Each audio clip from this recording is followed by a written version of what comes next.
जागर ऑनलाईनमध्ये या आठवड्यामध्ये आपण कृष्णा खोऱ्यातील नद्यांना येणाऱ्या महापुराविषयी बोलतो आहोत आणि त्याविषयी चर्चा केलेली आहे. कृष्णा खोरे हे खरं तर महापूर प्रवण क्षेत्र नाही, पण आत्ता हे कायमचं संकट निर्माण झालं आहे अशी एक भावना सर्वत्र तयार झालेली आहे.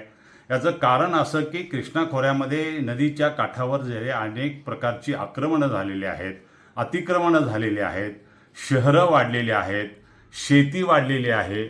या सर्व कारणांच्यामुळे आणि अनियमित आणि भरपूर कमी वेळेत भरपूर पाऊस पडणे या कारणांच्यामुळे कृष्णा खोऱ्याला येणाऱ्या पाण्याचं प्रमाण वाढलेलं आहे आणि ते पाणी पटकन निघून जाऊ शकत नाही. कारण अनेक ठिकाणी रस्ते बांधलेत, पूल बांधलेले आहेत, बंधारे बांधलेले आहेत, अनेक ठिकाणी भराव घातलेले आहेत, अनेक ठिकाणी रस्ते त्याचबरोबर घरं बांधलेली आहेत आणि या सर्वांच्यामुळं कृष्णा खोऱ्यामध्ये अनेक अडथळे निर्माण झालेले आहेत.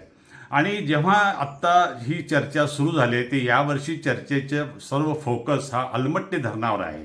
कारण कर्नाटकाने अलमट्टी धरणाची उंची 519 मीटरवरनं 524 मीटर करण्याचा विचार करत आहे.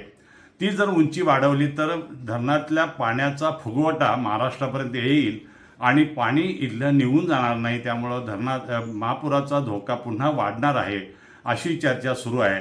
आणि त्या पार्श्वभूमीवर अलमट्टी धरणाची उंची वाढवू नये अशी मागणी महाराष्ट्राकडून केली जात आहे. वास्तविक अलमट्टी धरणाची पाण्याचा फुगवटा आणि अलमट्टी धरण याचा या पुराशी तसा संबंध नाही.